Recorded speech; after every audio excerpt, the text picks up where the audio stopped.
Hello, everybody, and welcome back once again to Goonies World. I am Meanie, also known as Ryan, and am joined, as always, by Lunicorn, also known as Lynn.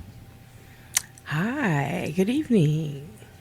As well as Johnny Farrow, also known as Sean. Hey, hey, hey. And, of course, Goonie himself. It would not be Goonies World without Goonie, also known as Colin. Hello.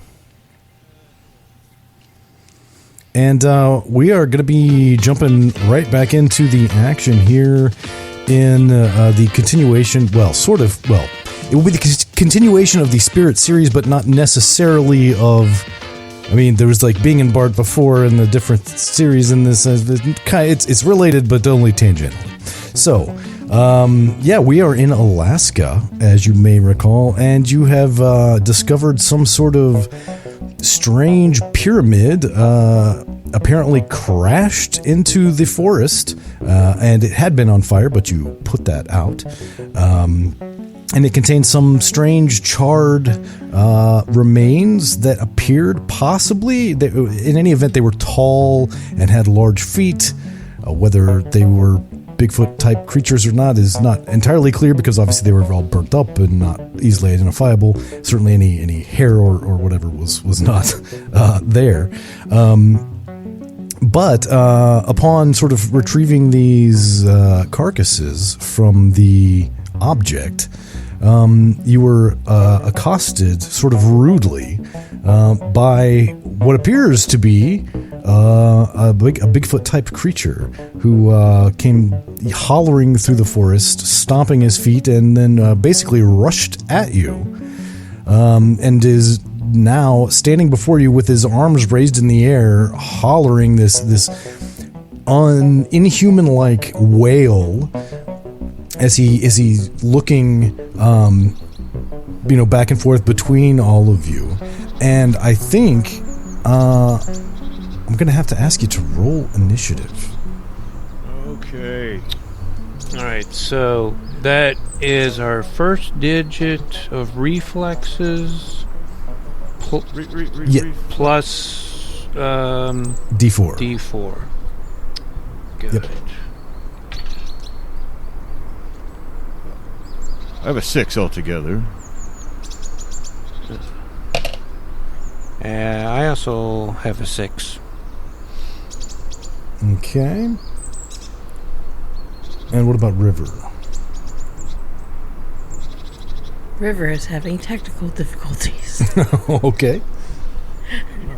Yeah, okay. But you know, that thing sounds pissed off. I haven't heard a scream like that since I stole Phil Spector's stash at Lee Marvin's house back in +67. Woo!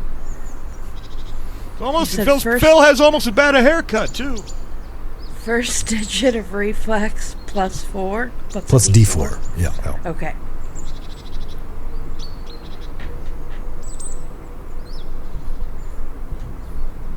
I think I'm having brain difficulties rather than technical difficulties. Let's see. Your reflexes, so 7 plus D, so D4 plus 7 is what I'm looking for. Okay. 11. All right. So, well, it looks like River is going to go first.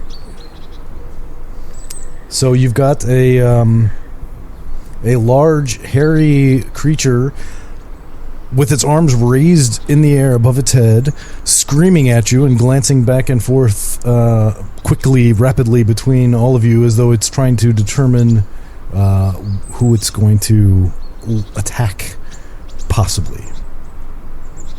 So what do you do? Okay, so I'm gonna pull out my 357 and I'm gonna point it. I'm gonna hold it and point it and say, "Stop! We come in peace." Okay. So you're not going to shoot it, at least yet. Not yet. Okay. That is fair enough. I'm kind of afraid to shoot it, to be honest. You can't kill All it. right.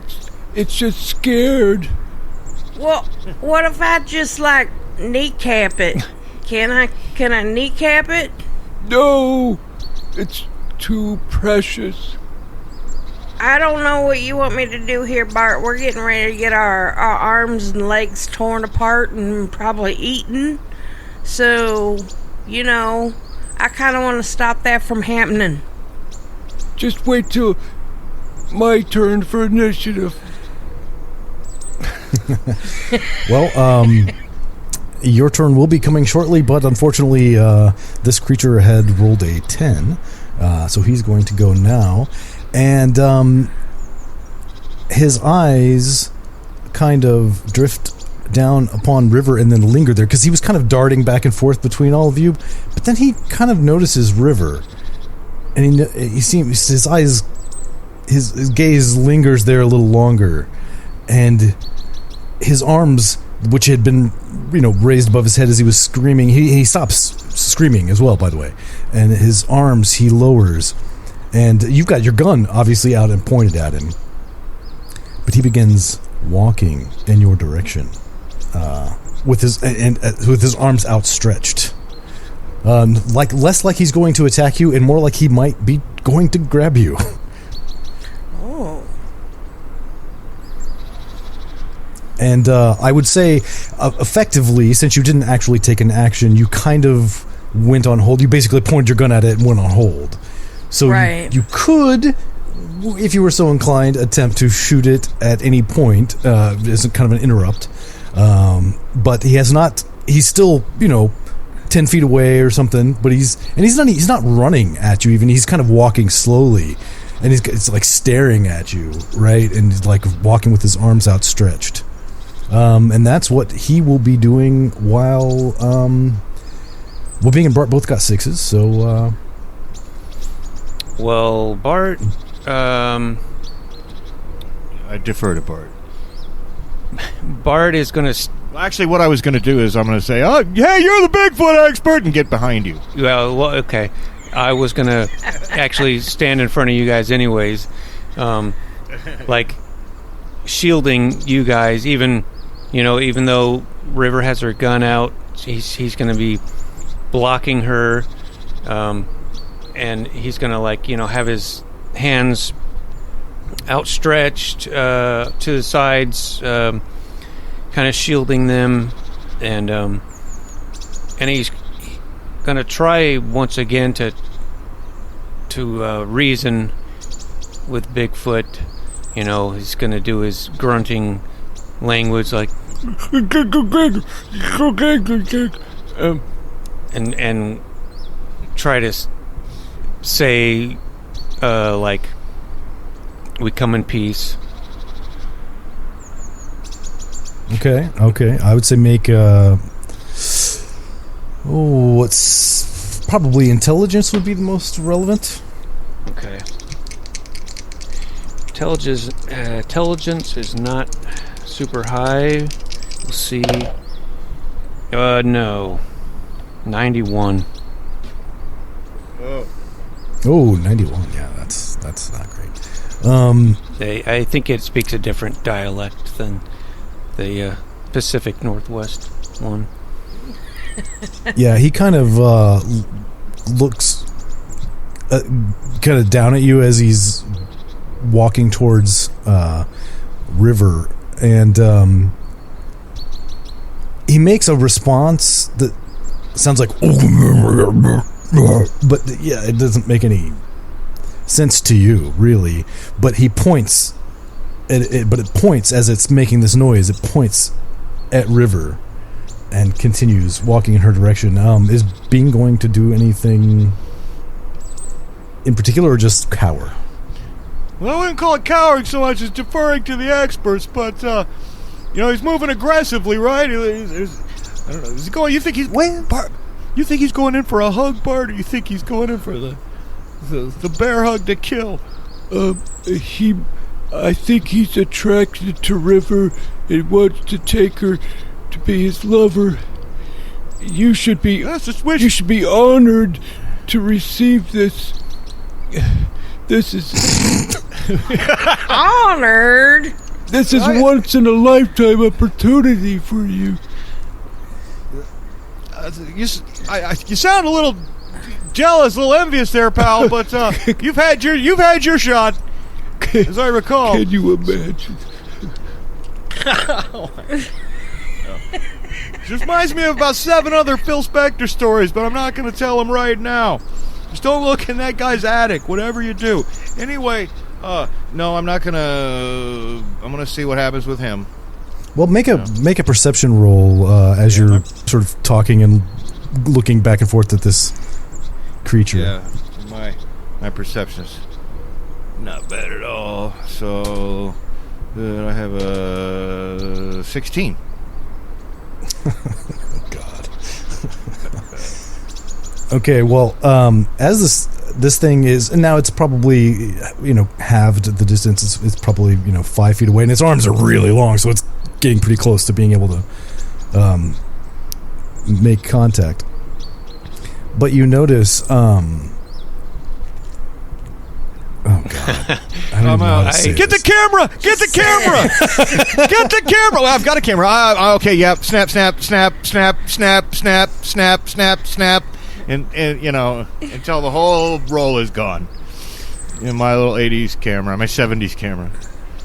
So I'm glad that you picked up on what I was putting down without me having to say anything specific or explicit, but I will say that for a very large, over 7 foot tall creature,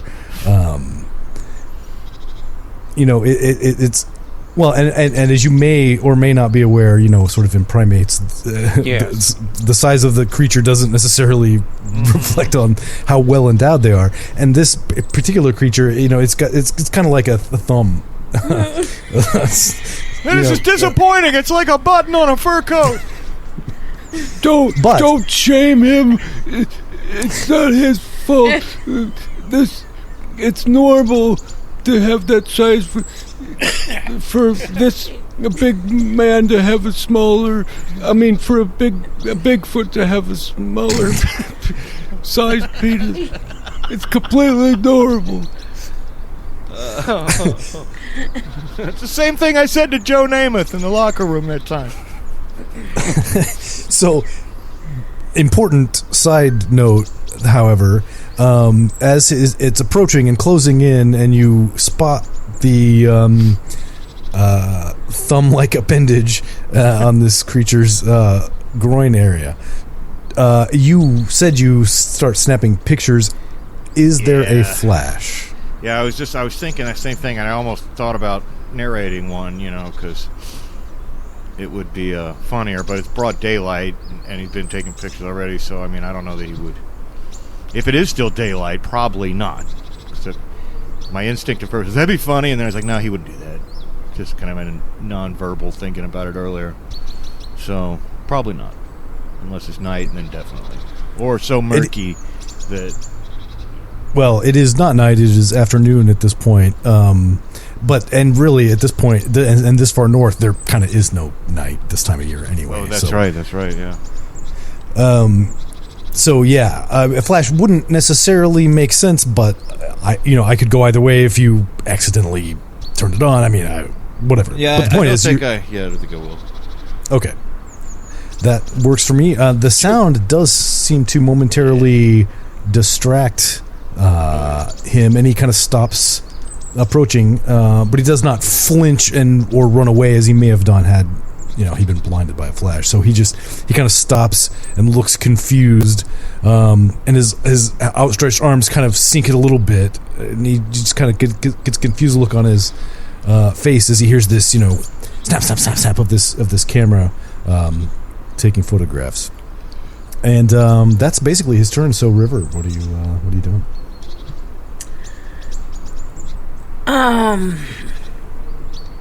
I'm gonna do what most people do. Not most people. What some people do when they're talking to someone that they know doesn't speak their language. So I'm just going to talk louder because that's gonna help them understand. We're not trying to hurt you, and I don't lie with furry creatures. Well, maybe sometimes, but yeah, this how you doing? No attacko. My friend. No molesto. No attacko, no molesto.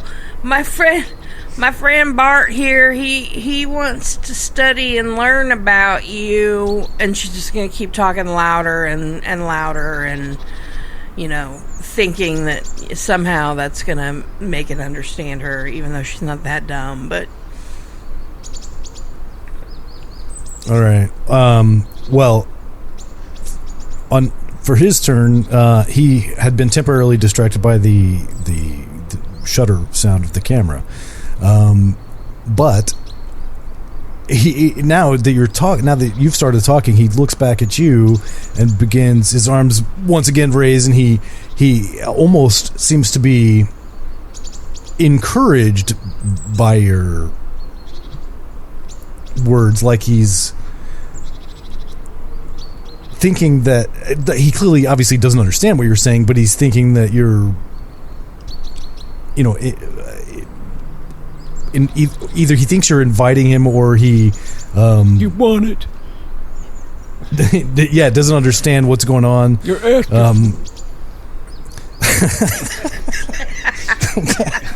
But he continues walking towards you, and he's going to attempt to grab you. Let's see. Oh, but so he reaches out in an attempt to grab you, but he rolls very poorly, and he can't get his arms around you. Also, I think Bart is kind of in the way. But it's clear that he wants to grab River, and what he's going to do at that point, you don't know, but he's clearly intent on this plan. So that's what he does. Bart and Bing, or Bing. Well, I want to say, like, it's me you want. I'm still, in front of them, and actually, I think I'm going to grab.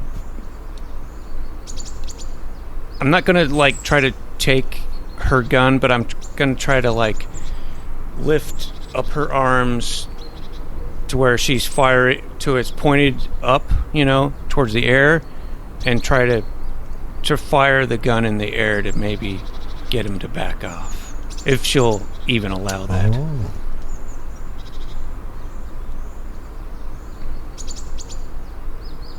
I'll probably have flare guns on the plane too. I didn't think about that. Have to remember those next time. So are you going to allow Bart to sort of fire your gun with your hands on it into the air? Yeah, I will allow that. As long as you're not trying to actually take it from me or anything, then yeah. And I'm Referring to the expert here. And I'm going to change the roll of film on my camera. On my turn. Okay, well, the shot rings out, and it's deafeningly loud and echoes quite a bit. And this seems to terrify the beast. And it looks like as soon as he gets a moment, he's going to run off. But he can't until it's his turn. So, River, what are you going to do until then? I will probably reholster my gun. Whew, that was close. That was good thinking, Bart. I didn't even think about trying to scare it off. I'm gonna make sure I bring my flare gun next time in case something crazy like that happens again. I thought he was gonna carry me off, have his way with me. That's a little bit freaky, I'm not gonna lie. I was gonna get the whole thing on camera too. Oh my god. The National Enquirer would have bought the shit out of those, I can tell you. But anyway, so yeah, on its turn, this thing, having recoiled in terror and flinched at this impossibly loud noise, turns around and runs back the way it came, and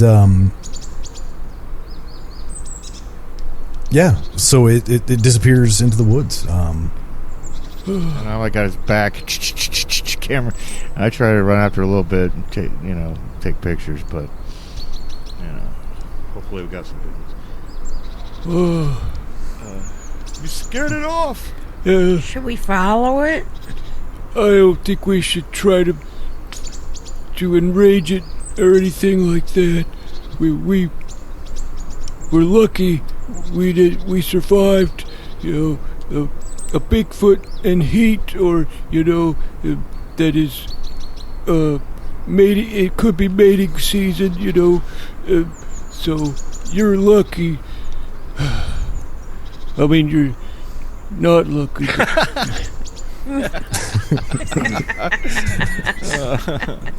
I'm unlucky. Well, as you guys are sitting around talking about this, being kind of followed it briefly and took some photos of it running off. And I don't know if you ran out of film again or not, but just as you're talking about this, you hear kind of a rustling off in the distance. And then above the tree line, you see a metallic pyramid, very much like the one that you're standing near, except not broken and on fire, rise above the tree line and disappear off to the north. Oh, well, I really pictured him like snapping out the whole roll of film. I was going to get, because he knew some shots would be blurry. He knew, he was shooting as many as he could to get the one good one. And I think, ironically, like so many other people, they'll just, oh man, damn, he film left on my camera. I saw the I'll come around, but I saw the UFO. I saw the UFO. It just went right off up there. So there's another corroboration of your theory or your observation that UFO sightings correspond with Bigfoot sightings. Maybe Bigfoot is an alien. Yeah, it seems like these, at least these Bigfoots, are extraterrestrial, but I don't know if all Bigfoots are. But yeah, that was. Well, we got photo. We should have good photos here. I mean, hopefully the guy at the little photo mat won't mess them up. I'm assuming. Probably. I assume you've got somebody at National Geographic with a dark room or whatever. Right. Yeah. Because God knows, and some of our listeners may not be old enough to realize that there was a time when you didn't just point your phone at something and take a picture and then look at it. You had to take it to the place and have the people do chemicals and shit and make the picture come out. Yeah. Unless it was a Polaroid. True. I don't know when Polaroids were invented. I'm going to say 60s or 70s. Might be. Yeah, I know they were around in the 70s because we had one. So I have pictures of myself that are Polaroids and my family. So yeah, not that I was alive in the 70s or anything. No, none of us were. No. I wasn't actually, for real. Actually, Goonie wasn't. Goonies the baby. Anyway, so it would seem from sort of circumstantial evidence that this thing flew away in some kind of craft like this one that crashed here, and perhaps they were flying together, and who knows, but it has flown off apparently to the north. Well, we got a story here. I say we hop, skip, and a jump. Let's fly off to the north, see what's what. Although, I bet you those things, they fly at like, really, really fast speeds. I don't know if a little plane could keep up with them. No offense, badass bush bitch. Well, and I None taken. I should have mentioned. I mean, so it like kind of hovered and up above the trees where you could see it, and when it headed off to the north, I mean, it was like gone. I mean, it was out of your sight before it. I mean, there was no way. The laws of physics can't explain how it could have possibly accelerated. How many G's that would have been to go from 0 to disappearing off in the distance that fast. I mean, that thing is just as ridiculous. Yeah, the laws of physics can't explain why my buddy Keith Moon's still kicking. That guy'll go forever, you watch. Well, it looks like we aren't going to be able to follow it. Those hypersonic speeds probably got some type of bubble around it. It stops the G-forces. But hey, look, we had a first-hand encounter with a Bigfoot again. Yeah. It's our second one. Yeah. And it's your first. It's your first. Your Bigfoot cherry's broken, if you'll excuse the expression. It almost got literally broken, but I should say that this one does not. It physically resembles the last one, kind of, but it also seems quite different, and the smell is quite different. There is a distinct musky, and I should have probably mentioned this earlier, aroma that is not entirely dissimilar to the last encounter, but is also not identical. Yep. You maybe got your visiting Bigfoots, and there's some Bigfoots they either left here or they're cultivating. Maybe they're turning people into Bigfoots with experiments. Those are all Maybe valid. they're Bigfoot human hybrids that they get from raping ladies out in the woods. Oh, yeah, that could be. Ooh. Huh. Reminds me of that time I went to summer camp on Robert Wagner's estate, but that's another story.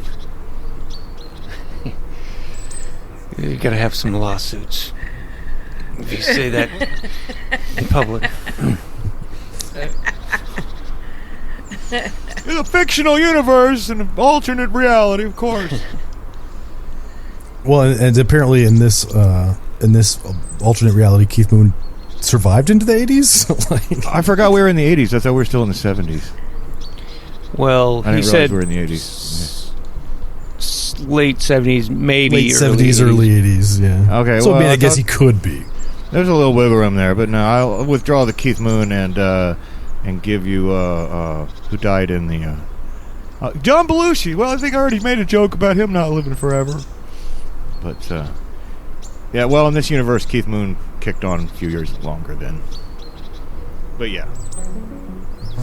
So now the mound, which you had originally been headed for when you kind of got sidetracked by this smoke, is basically to the north as well.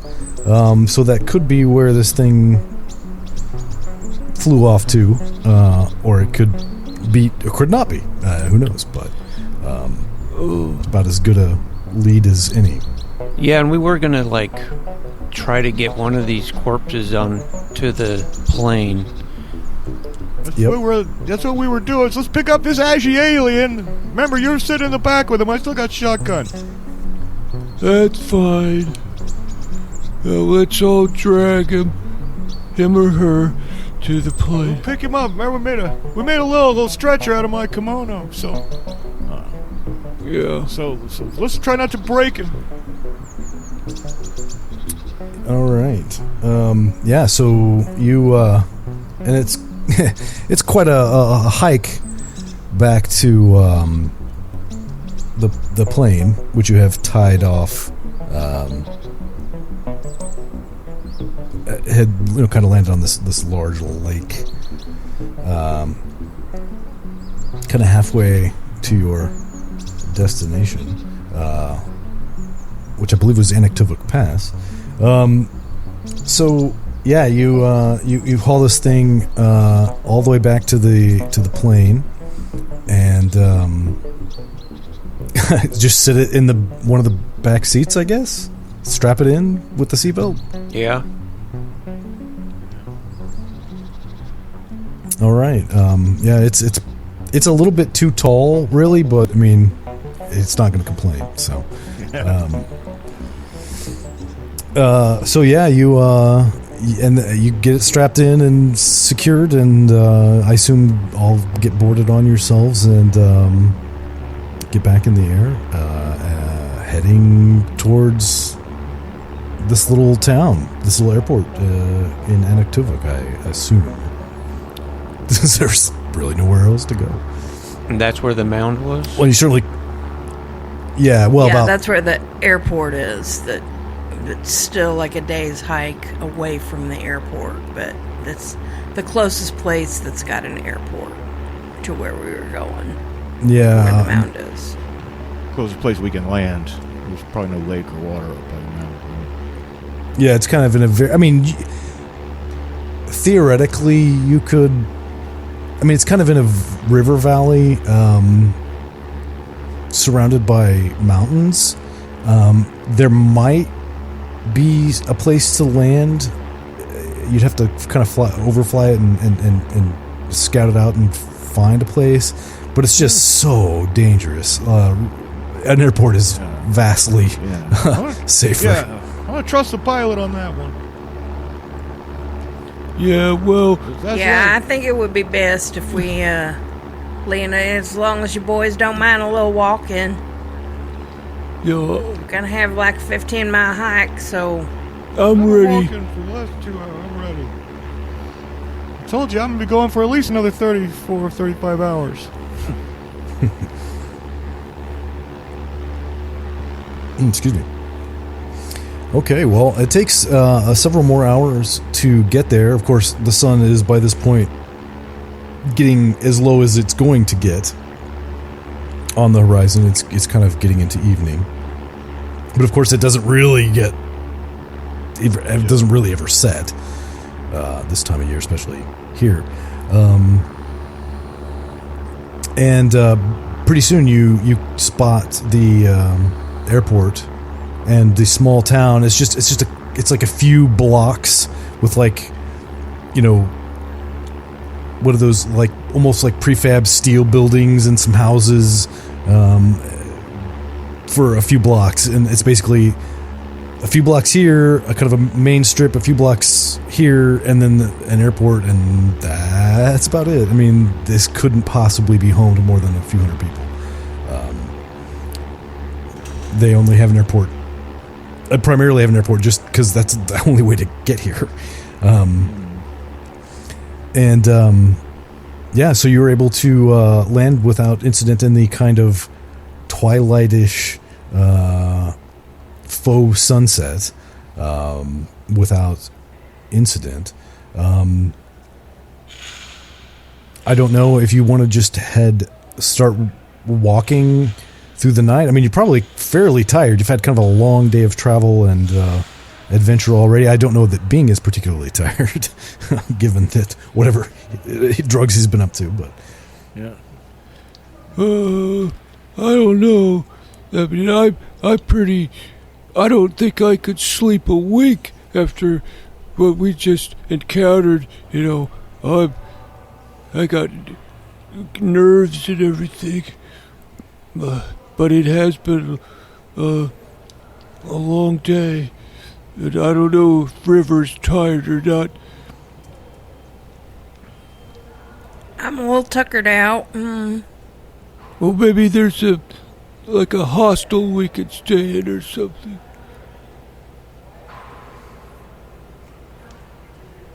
Yeah, there's a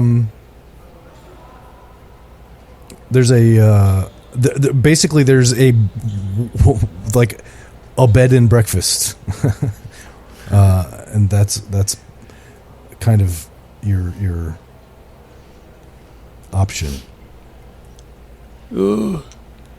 Well, do you guys want to sleep tonight? I mean, I know Big's not sleeping. I'm probably not sleeping.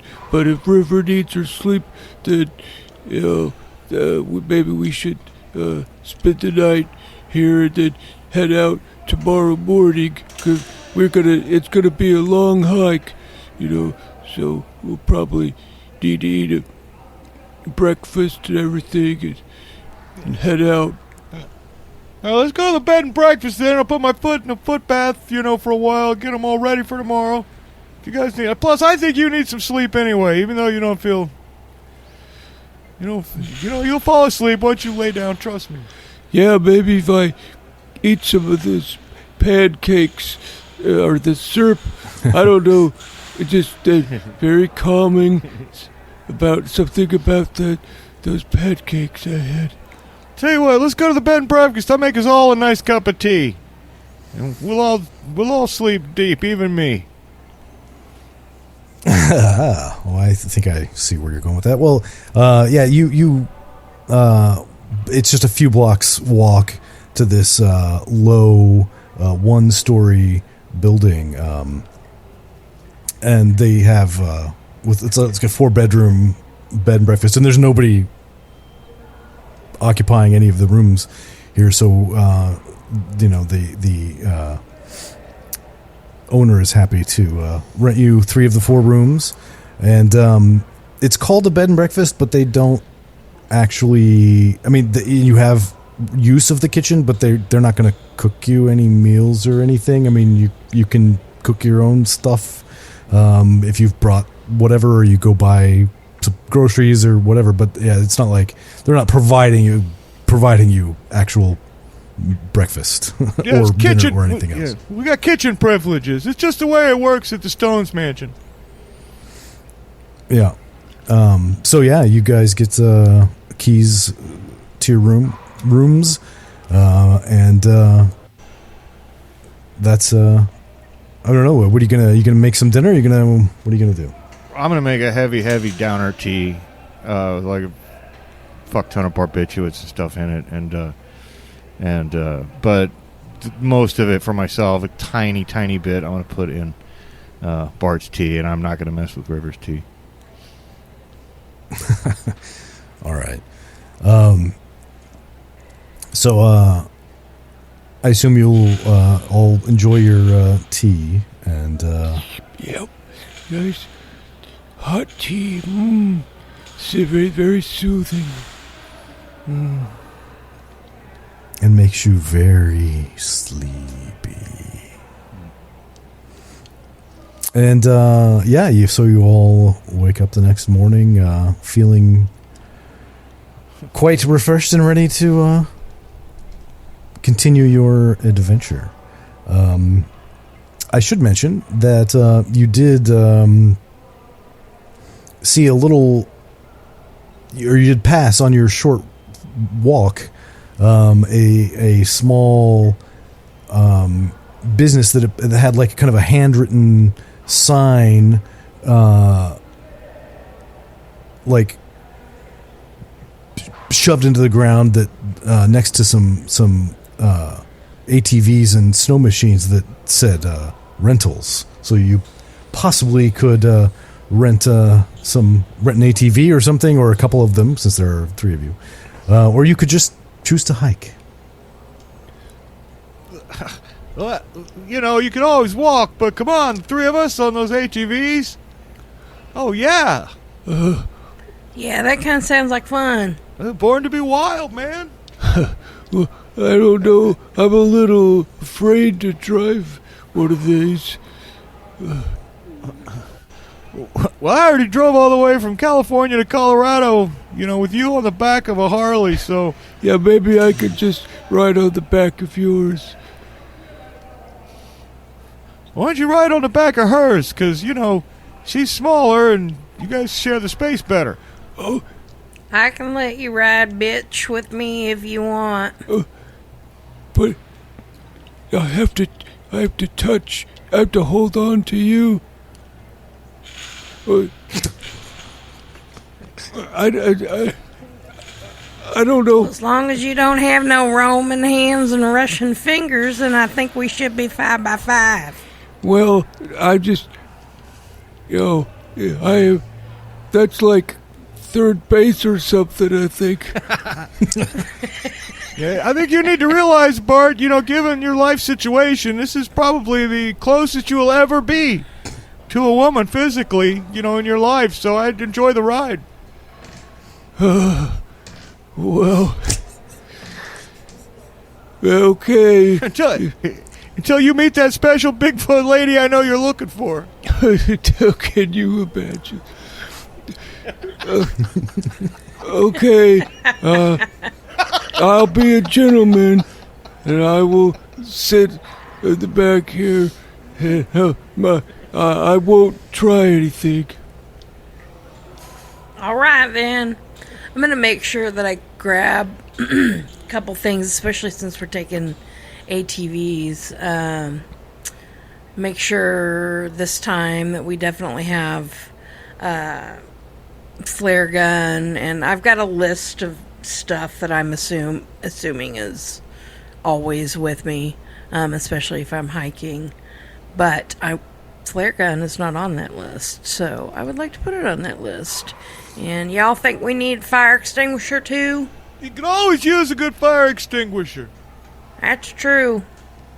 Yeah, Right. and these things they're very much designed and equipped to be out in the bush. I mean, they've got like storage everywhere that you can put stuff. So there's plenty of room for whatever you want to pack up, fire extinguishers, flare guns, etc. That's all totally cool. Might want to take a little extra canister of fuel too. Reach vest just in case. You never know. If you think that's wise, then yeah, we should probably be as prepared as we can. We never. You two boys No. get into some strange stuff, so even though it's only 15 miles, who knows where we could end up. Yeah. Okay. So after either paying in cash for these or sort of billing it to the National Geographic, I'm not sure what. I think the expedition's got a budget, and as long as we're still below budget, we're probably okay. Well, you probably have a per diem and etc. So Yeah.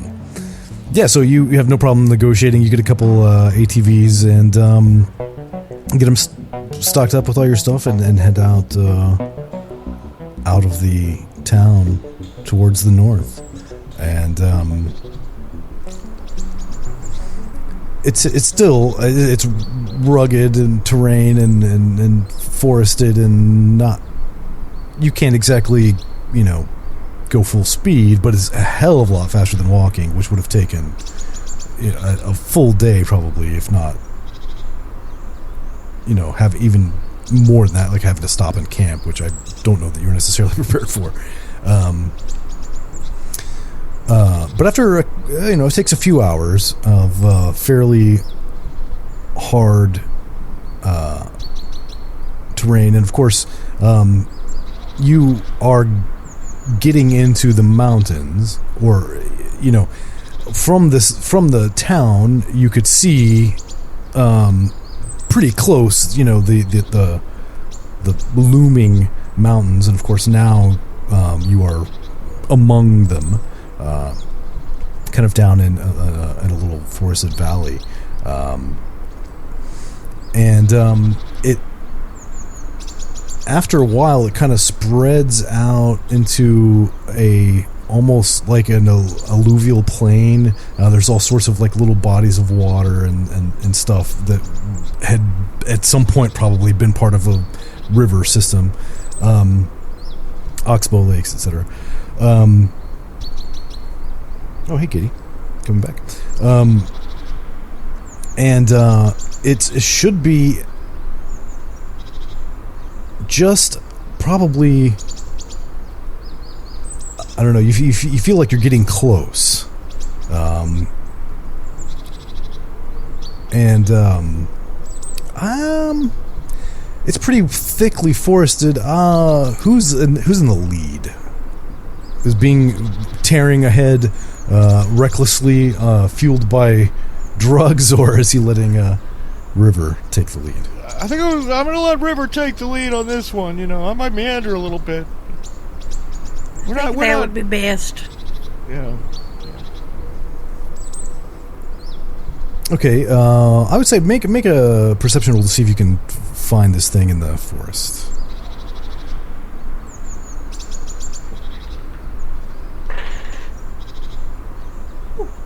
Made it. 61. Yeah, up ahead there seems to be, and you can almost see some kind of artificial looking, almost like it's a camouflage, but not a camouflage colored anyway, sort of tarp or something has been put up and is kind of sitting above the trees just a little bit, almost in like kind of a dome, and you can see that from here, and you can kind of make out in the distance underneath it what would be kind of just a dark area. So there's clearly something up ahead. It's not, you have to get a little bit closer to kind of see what it is, but you're pretty sure, at least at this point, you know where exactly to go.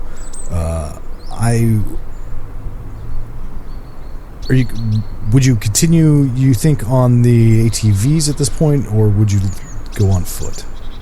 I was thinking we should probably stop and park them a little ways away. They are kind of loud. Yeah. Yeah. Scare off any Bigfoots or other creatures that we might see. We better go on foot. Okay, so you get off the quads and turn off the engines and gather whatever supplies that you think you might need from the storage areas of the bikes, and begin walking into this pretty thickly forested area. It's got to be less than a mile away at this point, and it's early afternoon, just a little bit after lunch. I don't know if you have like snacks or whatever you may have been munching on as you were riding, or possibly as you're walking in, but it's early afternoon, and the sun is bright in the sky, and as you get just out of sight of where you left your bikes, and you begin to see this dark, sort of large dark shape looming ahead in the forest, it suddenly just goes dark. Like the sun just instantly went down. It gets darker than it would get at night in winter, almost. I mean, it's like almost inexplicable. Like you look up, you can't see the sun. It's light enough that you can see your hand in front of your face, but that's about it. I tell y'all, boys, this ain't natural darkness. It ain't like this up here. Oh, this is adorable at all. No, it's not adorable at all. Normal, I said. Oh. You're on drugs. No, sorry, I was thinking about Shirley Jones. And suddenly, just after it becomes dark and you've had this little bit of chat between you,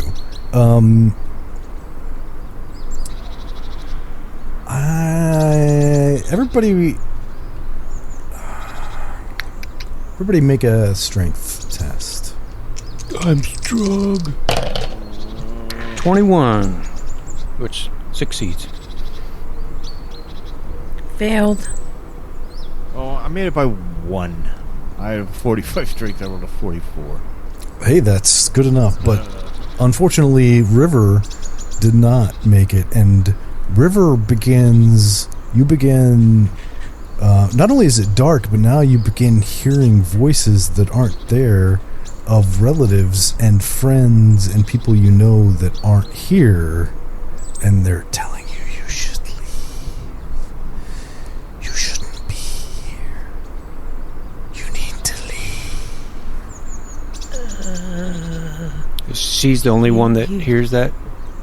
Yeah. You boys hear that? There's stuff. It's telling us to leave. I'm kind of freaked out right now. I'm not No, don't be freaked out. You're on drugs, too. I ain't doing no drugs and flying. What are you, crazy boy? Now listen. There's obviously something strange. There's some kind of bad voodoo here, okay? This is some wicked juju. And me, I left my mojo hand back at the bed and breakfast. Wouldn't you know it? So listen, you're obviously under the effects. You're under the effects of some kind of... Here, I got just the thing. I'm going to get out my rag and my bottle of ether and put a little ether on the rag, and I'm going to hold it up to you. Go shh, shh, shh, shh, shh, shh, shh. It'll either help or make it 10 times worse. I don't know. I'm going to take the edge off. Take the edge off. There you go. Take the edge off. Well, while Bing is administering or attempting to administer ether to River, and I would, for future reference, I'm just curious, does River, go along with this or not? I think basically, yeah, because she's really just, she's not paying much attention to Bing. She's just kind of like what she's trying to figure out. I know that voice sound like my granddaddy, and then I heard my friend, and so yeah, I think she's just kind of disoriented to the point where she's not afraid of Bing. She doesn't mistrust him or anything. So she's probably just gonna kind of go right along with it, and whatever he's doing. She's just trying to figure out these voices. Okay. And so while she's kind of, Bing is administering this to her and paying attention to doing that, and she's kind of just looking all around, wondering where the hell these voices are coming from and trying to figure out who they, where they're coming from and whatever. Bart, what are you doing? I think he's really just intrigued at this area and is wondering why it got dark, and he's kind of slowly gonna keep walking, almost transfixed, trying to go closer, trying to find out what's going on. I'll try to I'll follow him too, holding on to her, with my arm around her, or walking forward, quietly guiding her. Hopefully she just shuffles along. Well, I'm imagining that Bart has gotten out a little bit ahead. I mean, you're kind of trying to follow along, but Bart's kind of if you got at least a couple steps on you, because you're also trying to give her ether and do all this other stuff. And Bart, you see as you are kind of, I'm just imagining like a scene in a movie where he's just kind of transfixed and what's going on? And he's just kind of walking forwards. And you see, approaching from the direction of the object that you are walking towards, 3 figures that are even taller than the Bigfoot creatures, probably 10 feet tall. And at first they're just kind of shadowy, wispy forms, but as they approach out of the trees, they look vaguely human, very, very tall, however, with very indistinct faces. In fact, they kind of look like, they almost look like they have VHS tape interference, static, constantly over their faces and bodies.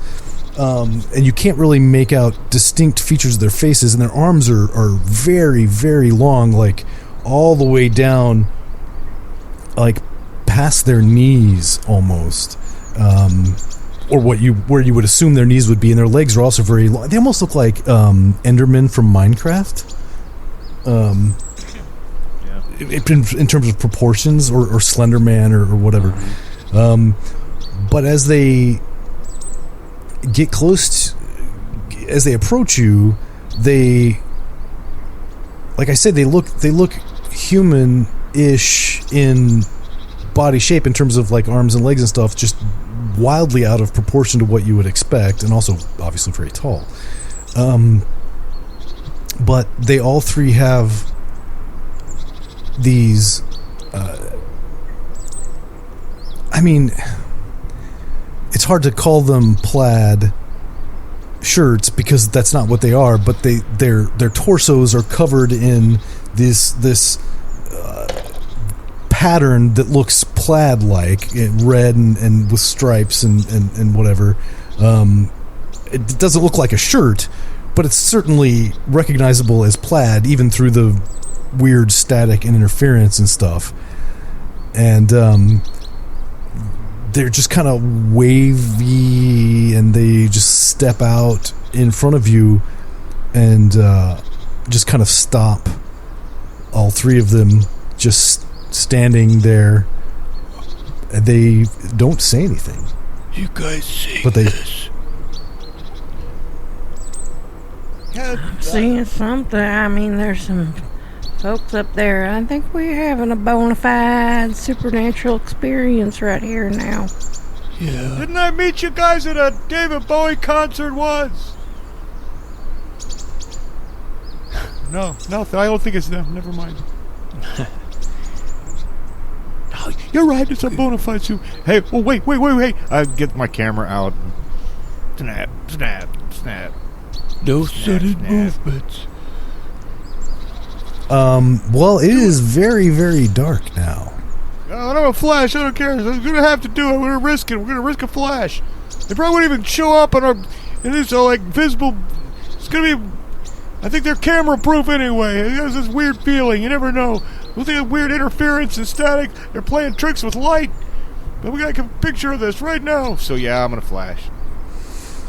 All right. Well, and this all happens very fast, obviously, because you're snapping pictures like snap, snap, snap, snap, snap.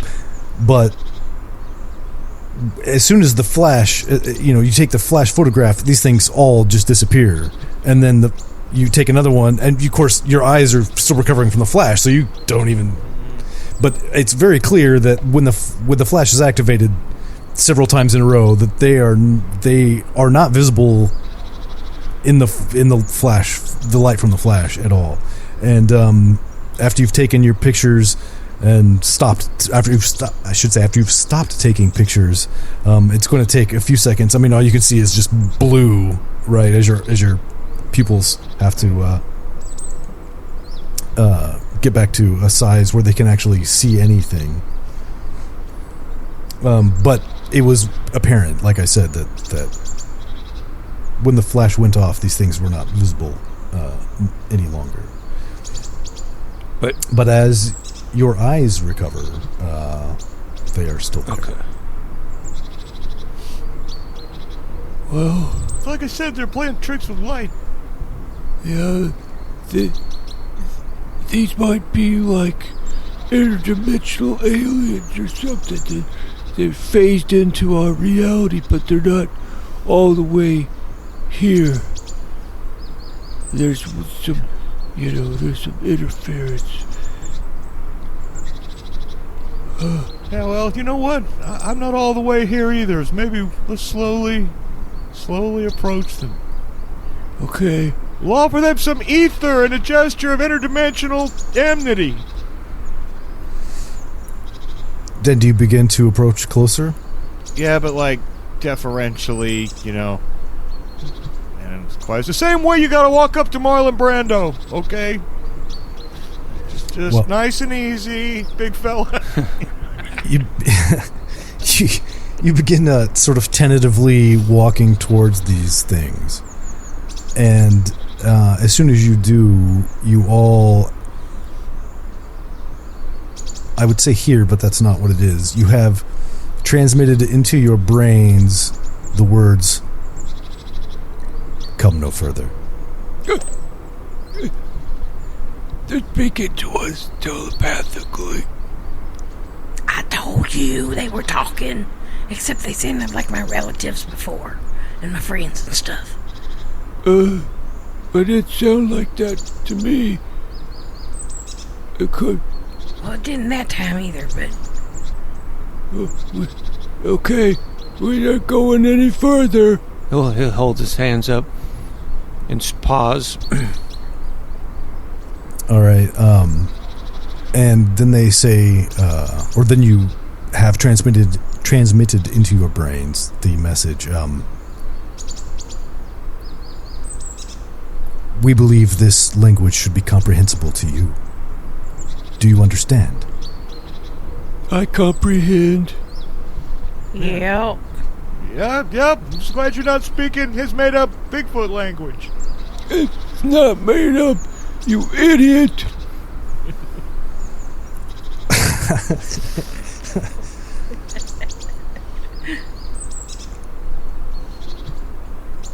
Where did you learn this language?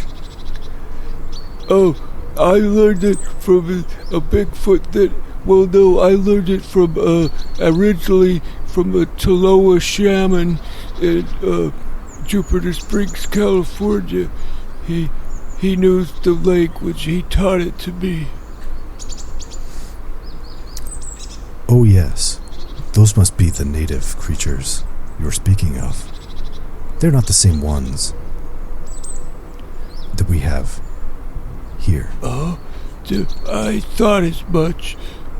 You're a different group, but you don't look like Bigfoot to me. Oh no, not at all. We are not the creature you describe. Well, what do you want from us?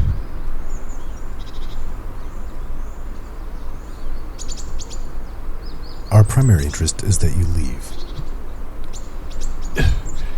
But we came all this way to investigate the strange goings-on in this area.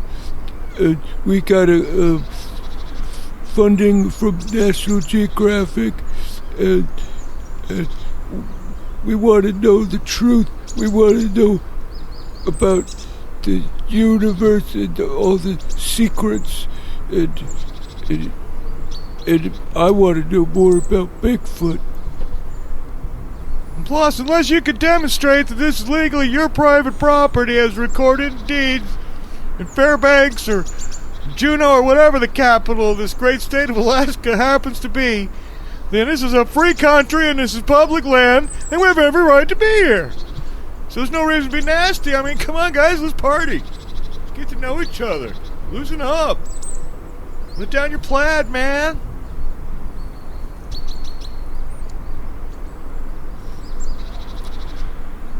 You wish to know things.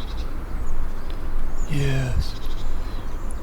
We do not think you're ready to know these things. But I've been ready since I was a child. I've been reading books and seeking the truth. And I have led a life of trauma from bullying, and I think I'm worthy to know the truth. If it makes you feel any better, he probably won't do much with it. You know, it's not like we're gonna go write a best-selling book or anything. Don't worry about that. I will pass a trial. Just tell me what it is. And I'll agree with you all that perhaps humanity in general, no, is not ready. I mean, just look at it. Just look at it. I'll be the first one to agree. But this guy, and he goes and puts his arm around Bart, and I kiss him on the cheek. This guy's something special. All right? He's something special. He's got a pure heart. And I'll pound him on the chest. So if you could trust any human being, it's this man here, Bart Garfinkel, cryptozoologist. Allow us to consult our superiors. Now talk amongst yourselves. And I think with that, we'll have to see what they come back with in the next episode. So it will be longer than 3, clearly. Yeah, okay. All right. Hey everybody, if you like our podcast, don't forget to leave us a good rating and or review on Apple Podcasts, Podchaser, Spotify, or wherever you're able. Subscribe to us on YouTube, follow us on Twitter at Goonies_world, and check out our website at GooniesWorldPodcast.com. Email us at GooniesWorldPodcast@gmail.com. Thank you for listening.